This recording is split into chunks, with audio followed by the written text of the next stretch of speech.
Hello friend, welcome to my channel education engineer 2020। मैं निशांत श्रीवास्तव आपका इस वीडियो में स्वागत करता हूं। आज हम लेके आए आपके लिए कि बहुत ही इम्पोर्टेंट टॉपिक, जो जिस टॉपिक से सारे एग्ज़ाम में लगभग 1-2 क्वेश्चन आते हैं, आज हम उनको कवर करेंगे। दोस्तों, ये टॉपिक काफ़ी लंबा है। अगर ये काफ़ी लंबा वीडियो जाएगा तो उसको 2 सीरीज़ में हम बांट देंगे और 2 सीरीज़ में आपके लिए लेके आएंगे, ठीक है। तो जो आपका टॉपिक है वो है आपकी पंचवर्षीय योजना आयोग ने जो शुरू किया था पंचवर्षीय योजना, उसके बारे में जानते हैं। पंचवर्षीय योजना है क्या, सारी चीज़ें क्या होती हैं। तो जो पहले पंचवर्षीय योजना को समझ लीजिए। पंचवर्षीय योजना में होता है कि गवर्नमेंट के, अब तो चेंज हो गया है, 2014 से पहले 5 साल का प्रोग्राम प्लान बनाया जाता था कि इस साल में, मतलब इन 5 साल में हमको ये सारी चीज़ें करनी है। और उसके साथ साथ उनका पूरा लेखा जोखा तैयार होता था, लक्ष्य रखा जाता था विकास की, कितना कितना हम विकास करेंगे, क्या क्या चीज़ें होंगी। मतलब एक तरीके से कह सकते हैं कि पहले ही इसका पूरा प्रोग्राम बनाया जाता था और उन्हीं पे वर्क किया जाता था। तो उन्हीं गवर्नमेंट के कुछ प्लानों को हम समझेंगे आज क्या होता क्या है।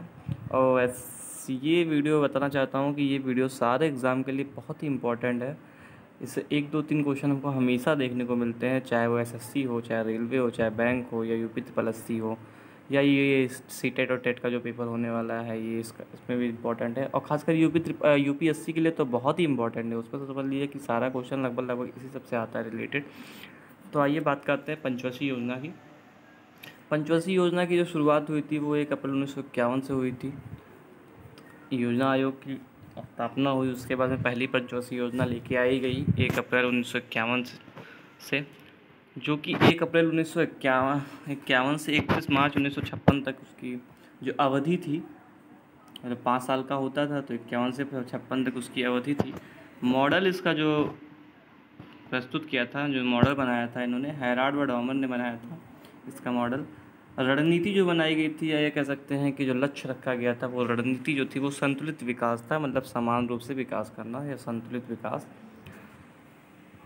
ठीक है।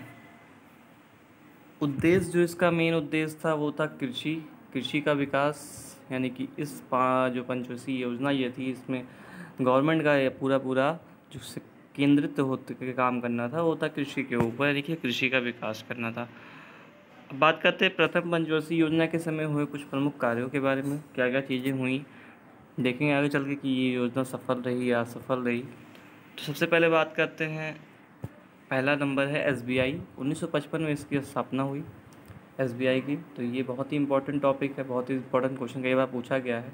दूसरा चीज़ है आईसीआईसीआई बैंक, ये इसकी भी स्थापना 1955 में ही हुई थी। तीसरा है भाखड़ा नागल बांध, सतलज नदी पंजाब राज्य में है।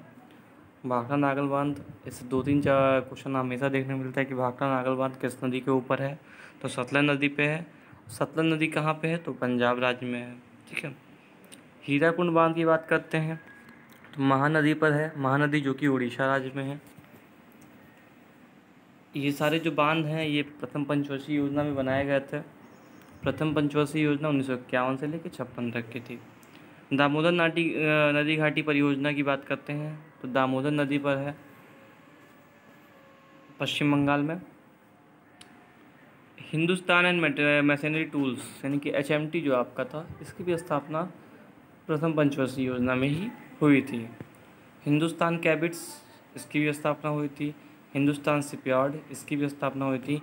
और बहुत ही इंपॉर्टेंट टॉपिक है, नेपा न्यूज़ कारखाना मध्य प्रदेश में है, अखबार से रिलेटेड है। ये काफ़ी बार रिपीटेड क्वेश्चन है, लगभग हर एग्ज़ाम में हमको देखने को मिला है, तो इसको ध्यान से देखिएगा। सिंदरी उर्वरक कारखाना जो है, ये भी आपका प्रथम पंचवर्षीय योजना का ही है। बात करते हैं आईसीआईसीआई की। जो आईसीआईसीआई बैंक है आपका, उसका फुल फॉर्म होता है international credit investment corporation of India. ICICI की बात करते हैं तो यह भारत का निजी क्षेत्र का सबसे बड़ा बैंक है, और यह भारत का पहला ऐसा बैंक है जिसने अपने विदेश में अपनी शाखा को खोला है। इसने हाल ही में चाइना में अपनी शाखा खोली है, जिसका मुख्यालय है मुंबई में। इसका गठन 1955 में हुआ था। नेपा न्यूज़ कारखाना की बात करते हैं तो यह मध्य प्रदेश में है। इसका संबंध है अखबारी कागज़ से है। भारत का प्रथम उर्वरक कारखाना जो है 1951 में बिहार में स्थापित हुआ, जो वर्तमान में झारखंड में है। तो एक क्वेश्चन आपका बनेगा यहाँ से कि भारत का प्रथम उर्वरक कारखाना कहाँ पे था? तो बिहार में था। कब स्थापित किया गया? तो 1951 में स्थापित किया गया। काफ़ी सारे टॉपिक, काफ़ी सारे क्वेश्चन इससे कवर होंगे। जितने भी घुमा फिरा के क्वेश्चन पूछता है लगभग सब इस वीडियो से क्लियर हो जाएंगे आपके पंचवर्षीय योजना से रिलेटेड। बात करते हैं द्वितीय पंचवर्षीय योजना की, तो 1956 तक वो चला, प्रथम चला था। उसके बाद 1 अप्रैल 1956 से लेकर 31 मार्च 1961 तक द्वितीय पंचवर्षीय योजना की अवधि थी। मॉडल था पीसी महालनोबिस की। उद्देश्य थे बड़े व भारी उद्योगों का विकास। जो इसका उद्देश्य था ये था कि बड़े और भारी उद्योगों का विकास करवाना है। रणनीति थी असंतुलित विकास, एक तरीके से संतुलित नहीं, मतलब कहते हैं कि धुआंधार विकास करना, एक तरीके से वही समझ लीजिए। जो कार्य हुए इस बीच में वो हुआ, पहला आपका LIC 1956 में इसकी स्थापना हुई। पहला है इसमें भिलाई लौह इस्पात कारखाना इसमें स्थापित किया गया रूस की सहायता से छत्तीसगढ़ में। अब आपका क्वेश्चन पूछेगा कि भिलाई लौह इस्पात कारखाना किस देश की सहायता से स्थापित किया गया? तो रूस की सहायता से। और कहाँ किया गया है? तो आपका छत्तीसगढ़ में किया गया है। नेक्स्ट है आपका दुर्गापुर लौह इस्पात कारखाना, तो ब्रिटेन की सहायता से किया गया है। तीसरा है राउरकेला लौह इस्पात कारखाना, तो जर्मनी की सहायता से उड़ीसा में इसको स्थापित किया गया था। Ford foundation 1959। सघन कृषि जिला कार्यक्रम चलाया गया आपका 1961 में द्वितीय पंचवर्षीय योजना के बीच में। ठीक है, तो ये सारे जो कार्य थे वो द्वितीय पंचवर्षीय योजना के बीच में हुए थे। तीसरी पंचवर्षीय योजना की बात करते हैं। पंचवर्षीय योजना मतलब 5 ईयर प्लान, एक तरीके से समझ लीजिए कि 5 साल के लिए हम अपने किसी लक्ष्य को निर्धारित कर लें कि हम 5 साल के इतना काम करेंगे, इतना लक्ष्य हमको लेके चलना है, वही होती थी पंचवर्षीय योजना। ये आपका है शुरू हुआ तृतीय पंचवर्षीय योजना की बात करते हैं। 1 अप्रैल 1961 से 31 मार्च 1966 तक इसकी अवधि थी। मॉडल था सुखमय चक्रवर्ती व GD सैंड का। उपदेश थे, जो उपदेश उन्होंने दिया, कहा कि आत्मनिर्भरता की प्राप्ति और सतत आत्मस्फूर्ति का सबसे बड़ा आत्मस्फूर्ति जो इस टाइम चल रहा है, प्रधानमंत्री मोदी जी कह रहे हैं आत्मनिर्भर भारत। एक तरीके से उसी तरीके से कुछ तब भी हुआ था तृतीय पंचवर्षीय योजना में कि जो यहाँ की जनता है उसको आत्मनिर्भर बनाना था। और यह सबसे बड़ी असफल योजना थी। सबसे बड़ी असफल योजना आपकी थी वो जो तृतीय पंचवर्षीय योजना थी। क्यों थी आगे चल के बताते हैं। सफलता का कारण जो आपका है 1962 में भारत चीन का युद्ध हुआ। 1965 में भारत पाकिस्तान का युद्ध हो गया। 1966 में भयंकर सूखा आपका पड़ गया। इस वजह से यह बहुत ही असफल योजना थी, सबसे ज़्यादा असफल योजना थी। 1965 की बात करते हैं तो FCI की स्थापना हुई। 1964 में UTI यानी कि यूनिट ट्रस्ट ऑफ इंडिया की स्थापना हुई। 1964 में IDBI। 1964 में ही बोकारो स्टील प्लांट रूस की सहायता से झारखंड में स्थापित किया गया। FCI की बात करते हैं तो फूड कॉरपोरेशन ऑफ इंडिया यानी कि भारतीय खाद्य निगम FCI की स्थापना जो है वो 1956 में हुआ। इसका प्रमुख कार्य जो है खाद्यान्न की अतिरिक्त भंडारण, मतलब समझिए FCI का जो प्रमुख कार्य है वो खाद्यान्न का अतिरिक्त भंडारण यानी कि खाद्यान्न को अतिरिक्त मात्रा में आप अपने यहाँ भंडारण करता है, जिसे हम बफर स्टॉक भी बोलते हैं। इसका मुख्य उद्देश्य रहता है कि किसी भी क्षण, जैसे इस समय कोरोना काल चल रहा है, तो इस समय जो आपातकाल की स्थिति है उसमें उसकी आपूर्ति करवाने के लिए, इन चीज़ों को पूर्ति करवाने के लिए बफर स्टॉक किया जाता है। इसका मुख्यालय की बात करते हैं तो इसका मुख्यालय नई दिल्ली। जितने भी चीज़ें इनका मुख्यालय काफ़ी इंपॉर्टेंट है। मुख्यालय हमेशा पूछा जाता है कि इसका मुख्यालय कहाँ पे है। UTI की बात करते हैं तो यूनिट ट्रस्ट ऑफ इंडिया यानी कि इसको एक्सिस बैंक कहते हैं। UTI का ही नाम बदल के एक्सिस बैंक कर दिया गया था। UTI यानी कि यूनिट ट्रस्ट ऑफ इंडिया का नाम बदल के ही एक्सिस बैंक कर दिया गया था। अब शुरू होता है आपका योजना अवकाश। अब योजना अवकाश क्या है? होता यह है कि 5-5 साल पे तो पंचवर्षीय योजना चलाई जा रही थी। फिर चूँकि ये सबसे असफल योजना थी, उसके बाद में रणनीति नहीं बन पाई कुछ कारणवश, चूँकि युद्ध वगैरह भी हो गए इसके बीच में तृतीय पंचवर्षीय योजना में। तो इस वजह से 1966 से लेकर 69 तक का योजना अवकाश यानी कि इस बीच में कोई भी योजनाओं को लागू नहीं किया गया। और फिर जाके 1969 में आपकी चौथी पंचवर्षीय योजना लागू हुई। ठीक है। अच्छा, इस योजना अवकाश के द्वारा सबसे एक इम्पॉर्टेंट है कि हरित क्रांति का जो शुरुआत हुआ था, प्रारंभ हुआ था, वो किस पंचवर्षीय योजना में हुई थी? तो पंचवर्षीय योजना में नहीं हुआ था, ये योजना अवकाश में हुआ था। इसके बाद 1969 में जाके चौथी पंचवर्षीय योजना आपकी लागू हुई। टाइम था उसका 1 अप्रैल 1969 से 31 मार्च 1974 तक। मॉडल की बात करते हैं तो अशोक, रुद्र व अलान का मॉडल था ये आपका। उद्देश्य था स्थिरता के साथ विकास व आत्मनिर्भरता की प्राप्ति। सेम चीज़ थी, मतलब स्थिरता के साथ विकास, धीमे धीमे विकास करना है और आत्मनिर्भर बनना है। इसे ओपन कॉन्स्टिट्यूएंसी मॉडल, आयोनेटिक फिक्स मॉडल या इनपुट आउटपुट मॉडल या आगृत निगृत मॉडल भी कहते हैं। ये इसको नोट कर लीजिएगा, काफ़ी बार पूछा गया है, काफ़ी इम्पोर्टेंट है कि किस मॉडल को ओपन कॉन्स्टिट्यूएंसी मॉडल कहा जाता है। ठीक है, कुछ प्रमुख कार्यों की बात करते हैं जो चौथी पंचवर्षीय योजना में हुई। तो आपका पहला है 1969 में 14 बैंकों का राष्ट्रीयकरण हुआ था आपका। 14 बैंकों का राष्ट्रीयकरण हुआ। सूखा प्रवण क्षेत्र कार्यक्रम चलाया गया तथा यह भी एक असफल योजना रही। तृतीय पंचवर्षीय योजना, चौथी पंचवर्षीय योजना दोनों एक असफल योजना रही। सबसे ज़्यादा असफल योजना आपकी तृतीय पंचवर्षीय योजना थी। बात करते हैं कारण की। तो 1971 में हुआ क्या कि बांग्लादेशी शरणार्थी का आगमन हो गया, मतलब बांग्लादेश से शरणार्थी भारत में आ गया। इस वजह से ये योजना भी आपकी असफल रही। पांचवी पंचवर्षीय योजना की बात करते हैं तो समय है उसका 1 अप्रैल 1974 से लेकर 31 मार्च 1978 तक। आप समझिए बात को, 1 अप्रैल 1974 से 31 मार्च 1978 तक। होना चाहिए इसको 1979 तक, लेकिन 4 साल की योजना ही, पाँचवीं पंचवर्षीय योजना जो आपकी है वो सिर्फ 4 ही साल चल पाई। ठीक है, मॉडल की बात करते हैं तो आपके जो CD हैं वो उन्होंने इसका मॉडल प्रस्तुत किया था। उद्देश्य जो था आपका गरीबी उन्मूलन के साथ आत्मनिर्भरता की प्राप्ति थी। गरीबी उन्मूलन मतलब गरीबी हटाओ एक तरीके से, के साथ आत्मनिर्भर बनना था। बात करते हैं पहले किन क्या क्या वर्क हुए इस बीच में, 4 साल के बीच में। तो न्यूनतम आवश्यकता कार्यक्रम चलाया गया, यह सबसे छोटी योजना रही क्योंकि 4 साल की योजना थी। RRB का गठन किया गया। RRB का गठन इसी पाँचवीं पंचवर्षीय योजना में हुआ था। परिवार नियोजन कार्यक्रम चलाया गया। काम के बदले अनाज देने की योजना चलाई गई। छठी पंचवर्षीय योजना की बात करते हैं तो ये आपका चला था 1 अप्रैल 1980 से लेकर 31 मार्च 1985 तक। मॉडल की बात करते हैं तो चौथी और पाँचवीं पंचवर्षीय योजना का समावेश था, मतलब चौथी और पाँचवीं पंचवर्षीय योजना की जो मॉडल थी उन्हीं पर इस पर वर्क किया गया है। उद्देश्य की बात करते हैं आर्थिक विकास, आधुनिकीकरण, गरीबी उन्मूलन, आत्मनिर्भरता की प्राप्ति, मतलब सेम वही चीज़ें जो चौथी पंचवर्षीय योजना पाँचवीं में थी उसी को उठा के दोनों को इसमें साथ में कर दिया गया। 1982 में नाबार्ड की स्थापना हुई आपकी। 1982 में एग्जिम बैंक यानी कि आयात निर्यात बैंक जो आपका है उसकी स्थापना की गई। 1985 में कृषि कीमत आयोग IRDP का प्रारंभ किया गया।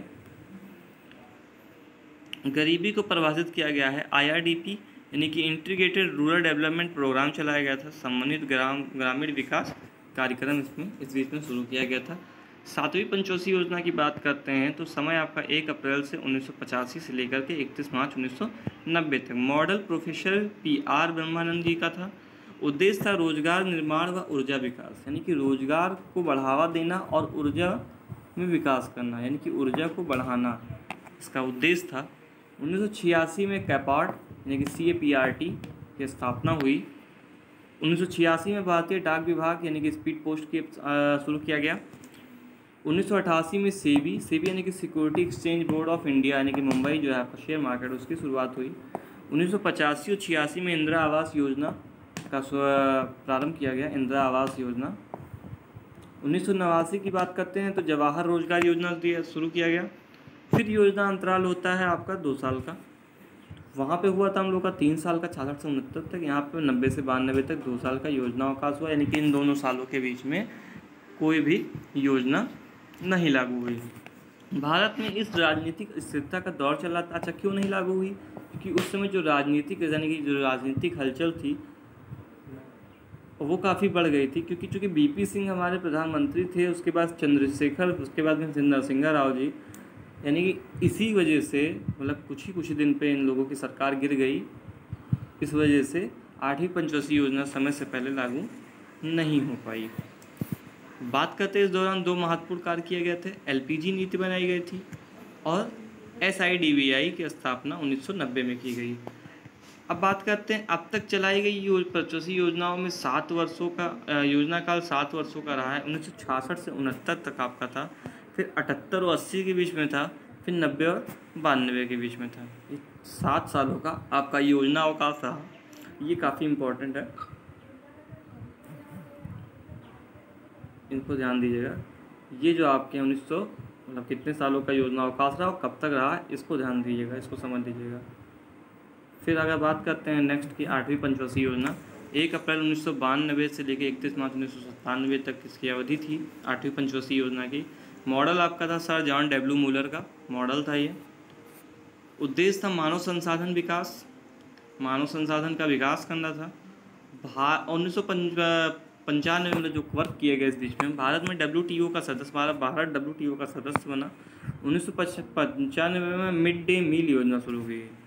मिड डे मील योजना प्राइमरी स्तर पर शुरू की गई। एलपीजी की नीति लागू हो गई, एलपीजी की जो नीति थी वो लागू हो गई।